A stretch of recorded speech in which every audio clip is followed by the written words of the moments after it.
आखिरी वीडियो रहेगा एमसीक्यू, जो कि बेस्ड है किसके ऊपर, क्लस्टरिंग के ऊपर। Data warehouse data mining के अंदर एक कॉन्सेप्ट है क्लस्टरिंग। इसके ऊपर आज हम लोग जो लास्ट टॉपिक है उसमें हम लोग एमसीक्यू सॉल्व करेंगे density based method, grid based method और एसोसिएशन रूल्स के ऊपर। राइट, हम लोग यहाँ पे जो बचे हुए टॉपिक्स हैं उनको भी कवर करके चल रहे हैं। सो इन केस अगर कुछ एमसीक्यू मुझे इन फ्यूचर एनकाउंटर होता है तो मैं उसको सॉल्व कर ले जाऊँ। अगर तुमने इससे पहले बाकी की 2 वीडियोस नहीं देखी है so just go and watch it. वो तुमको एक क्लियर आइडिया दे देंगे कि डेटा माइनिंग के अंदर चीज़ें किस तरह से कैसे वर्क करती है। Right, fine.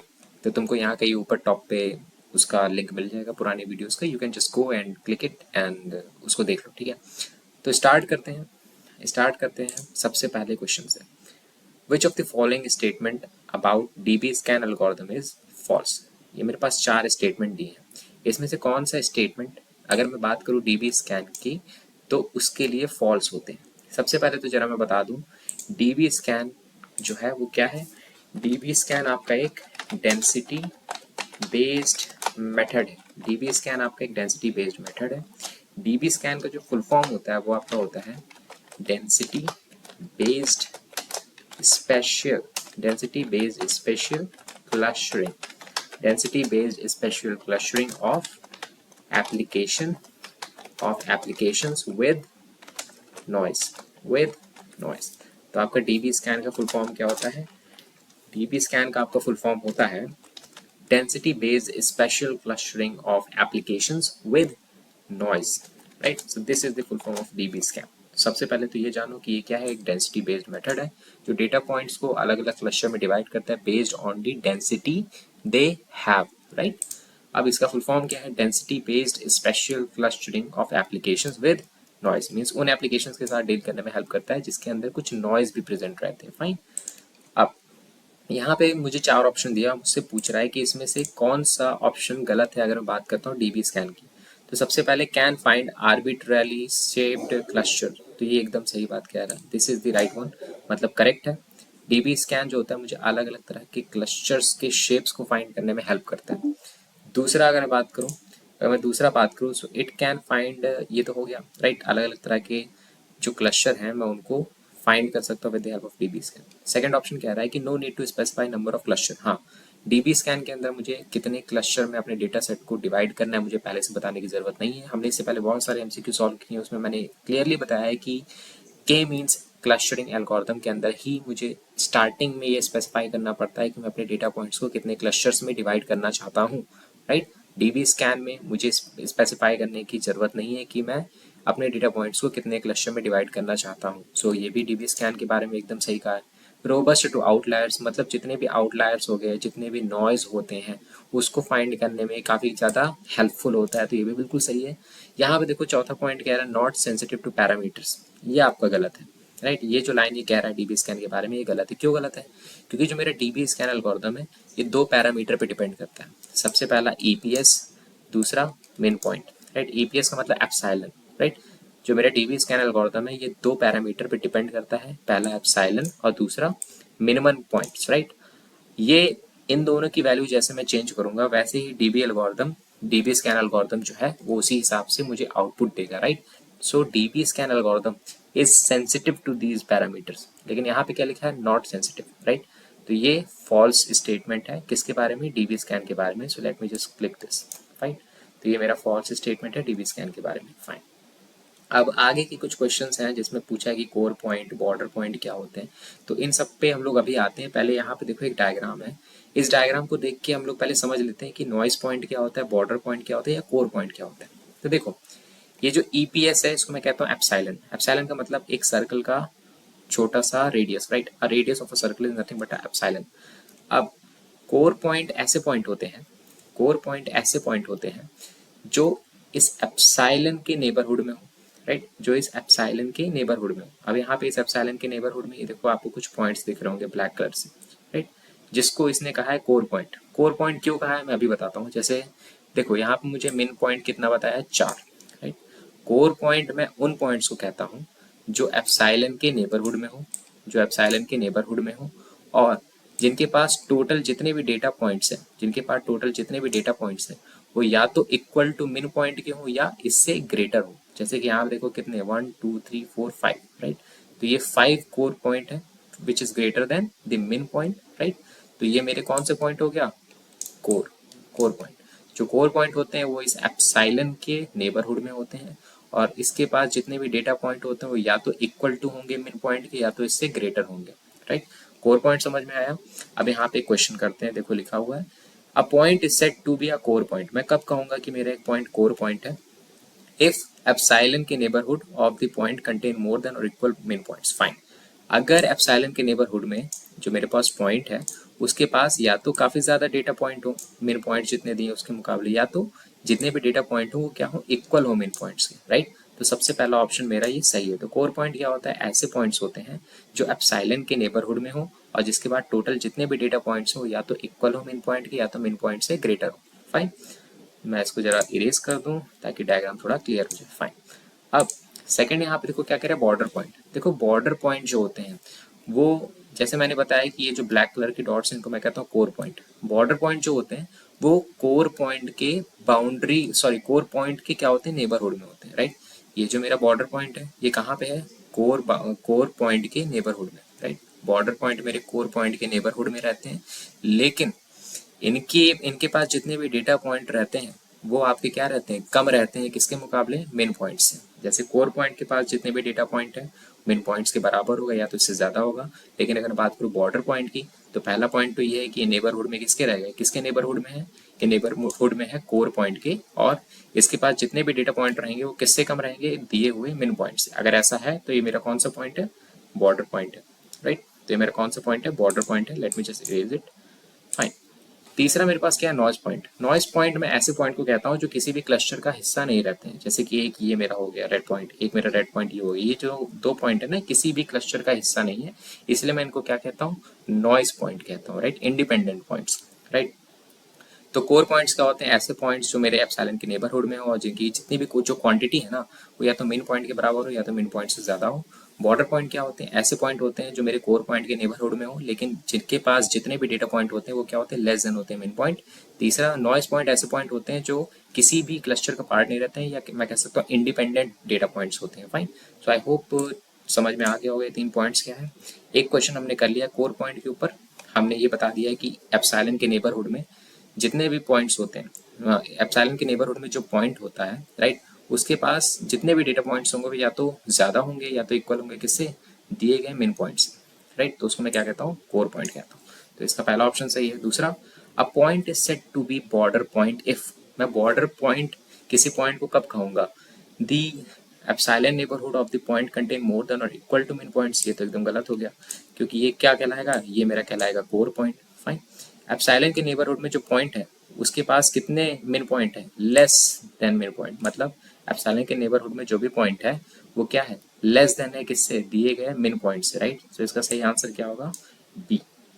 इसका सही आंसर क्या होगा, बी। सॉरी सॉरी, इसका सही आंसर बी नहीं होगा। अगर थोड़ा ध्यान से देखें तो यहाँ पे देखो आपको तीसरे लाइन में क्या कह रहा है कि जो मेरा एप्सिलॉन का नेबरहुड है, राइट, उसके पास जितने भी डेटा पॉइंट से वो क्या है, लेस है दिए गए मिन पॉइंट से, लेकिन वो किसके नेबरहुड में बिलोंग कर रहा है, कोर पॉइंट के। Yes, this is the right answer. जैसे मैंने अभी ऊपर समझाया कि जो मेरा ये बॉर्डर पॉइंट होता है किसके नेबरहुड में रहता है, कोर पॉइंट के, और इसके पास जितने भी डेटा पॉइंट रहते हैं वो लेस देन होते हैं किसके मुकाबले, मिन पॉइंट के। So the correct answer is सी।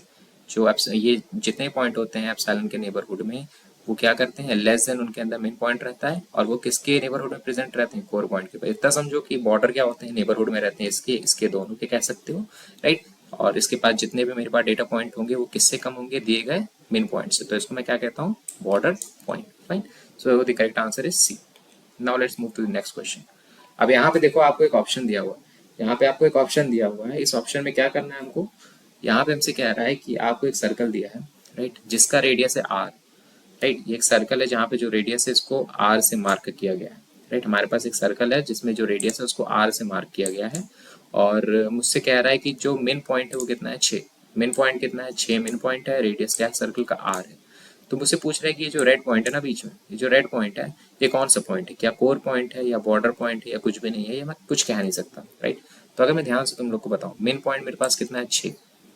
अगर मैं इस पॉइंट की बात करूं तो इसके पास टोटल कितने पॉइंट है, देखो 1 2 3 4 5 6।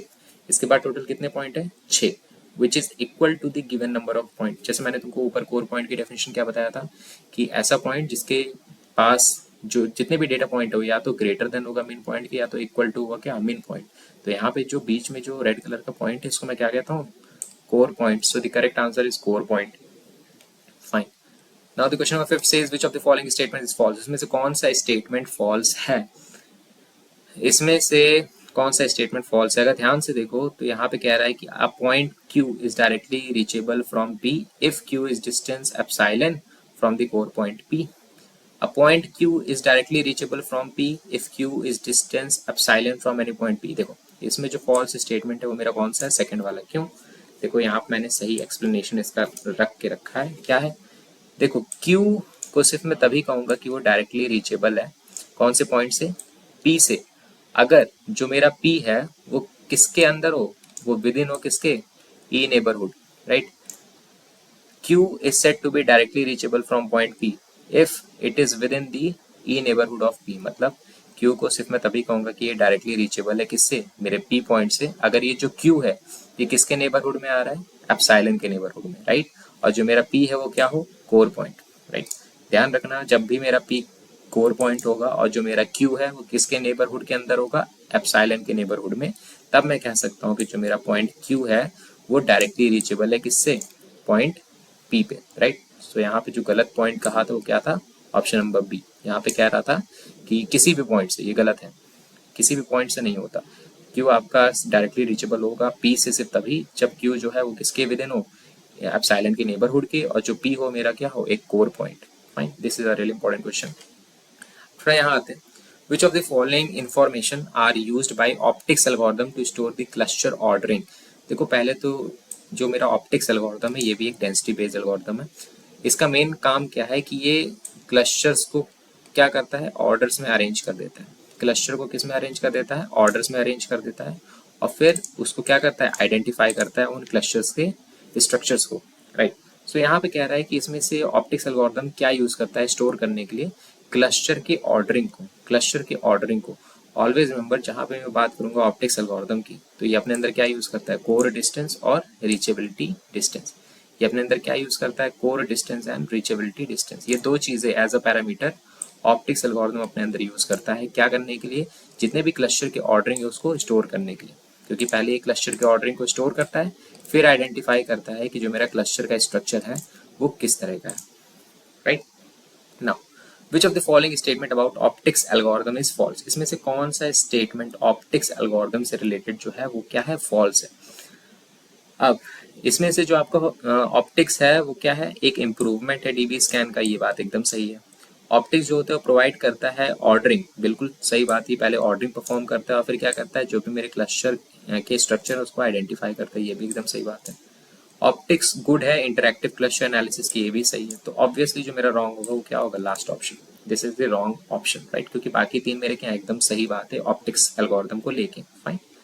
अब जो सातवां क्वेश्चन वो ये कह रहा है कि इनमें से ऐसा कौन सा मेथड है जिसको मैं यूज करता हूँ इंक्रीमेंटल कंसेप्चुअल क्लस्टरिंग के लिए, राइट। देखो जहां पे भी बात होगी इंक्रीमेंटल कंसेप्चुअल क्लस्टरिंग की तो वहां पे हम लोग यूज किसका करते हैं, कॉब वेब का, राइट।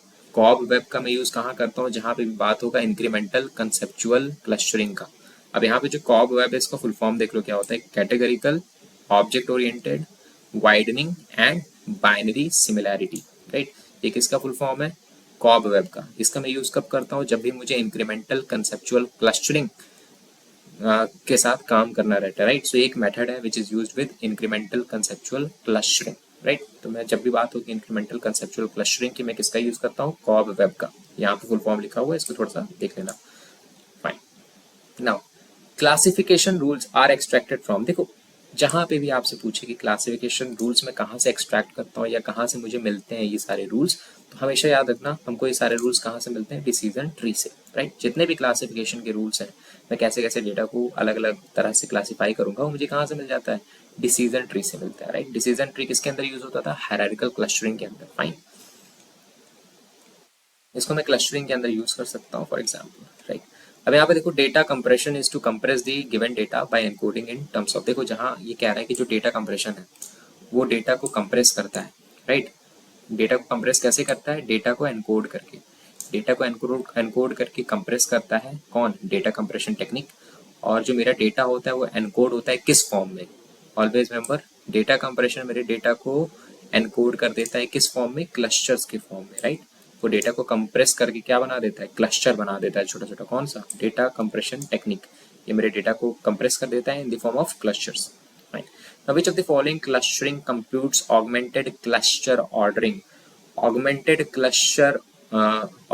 क्लस्टर ऑर्डरिंग के लिए हम लोग कौन से इसमें से which of the following clustering computes augmented cluster ordering, इसमें से कौन सा ऐसा क्लस्टरिंग है जो ऑगमेंटेड क्लस्टर ऑर्डरिंग को यूज करता है, राइट, जो ऑगमेंटेड क्लस्टर ऑर्डरिंग को यूज करता है। तो देखो यहाँ पे क्या कह रहा है, ऑर्डरिंग की बात हो रही है। ऑर्डरिंग के लिए मेरे पास एक ही एल्गोरिथम है जिसका नाम क्या है, इसका नाम है CLIQUE. Let me just check, ordering के लिए मैंने अभी तुम लोग को बताया था, ऑर्डरिंग के लिए मेरे पास ऑप्टिक्स है, yes, so it's not click, it's optics, right. तो यहाँ पे हमारा सही आंसर क्या होगा, ऑप्टिक्स। जहाँ पे भी ऑर्डरिंग की बात होगी वहाँ पे हम लोग किसका यूज करते हैं, optics, which is a density based algorithm, fine. Now which of the following clustering analysis method uses multi resolution approach. देखो जहाँ पे बात होगा मल्टी रेजोल्यूशन अप्रोच की, वहाँ पे हम लोग किसका यूज करते हैं, वेव क्लस्टर का। जहाँ पे भी बात होगा मल्टी रेजोल्यूशन अप्रोच का, वहाँ पे हम लोग क्या यूज करते हैं, वेव क्लस्टर का, fine. Now which method is use two cluster high dimensional data. देखो जहाँ पे भी बात होगा किसका, हाई डायमेंशनल डेटा, और मुझे उन हाई डायमेंशनल डेटा का क्या बनाना होगा, क्लस्टर, तब हम लोग यूज करते हैं किसका, तब हम लोग यूज करते हैं ग्रिड बेस्ड मेथड का।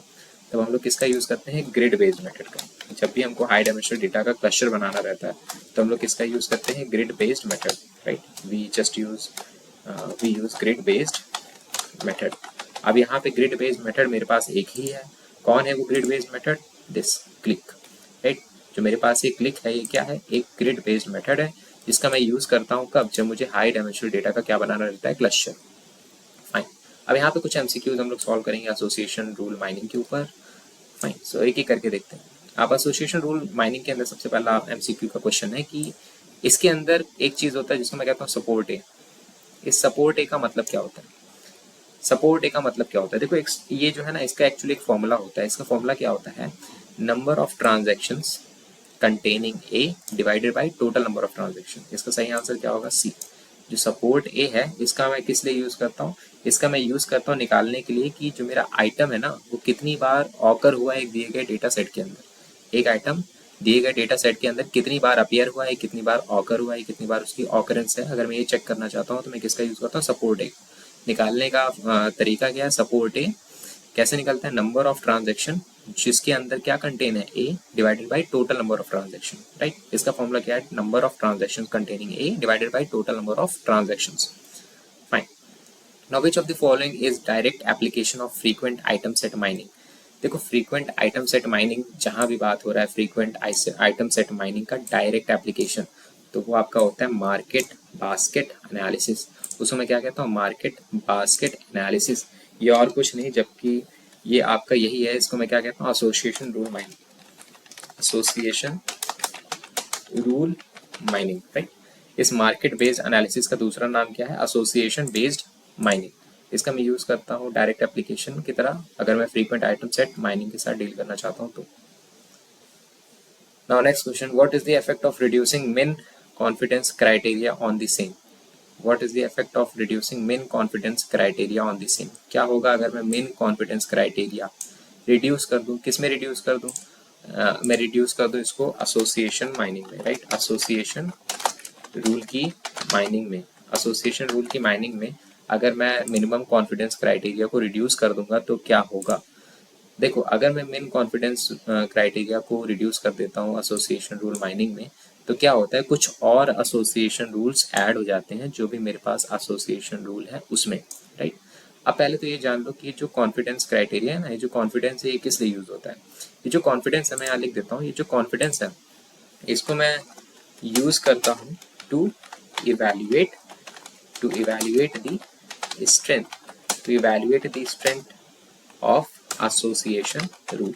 जो भी मेरे एसोसिएशन रूल है उसकी स्ट्रेंथ को इवैल्यूएट करने के लिए मैं किसका यूज करता हूँ, confidence criteria, right. So confidence criteria is used to evaluate the strength of the association rule. और अगर मैं इसी को क्या कर दूंगा, रिड्यूस कर दूंगा, अगर मैं इसी को रिड्यूस कर दूंगा तो क्या होगा, कुछ और एसोसिएशन रूल जुड़ जाएंगे किसके साथ, जो मेरे पास एसोसिएशन रूल है उसमें।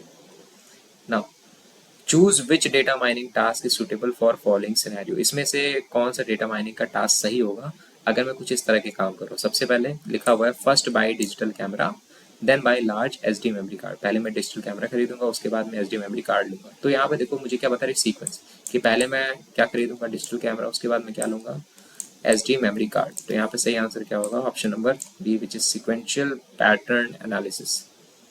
Sequential pattern analysis, because we are talking about a sequence that first we buy digital camera and then we buy large SD memory card.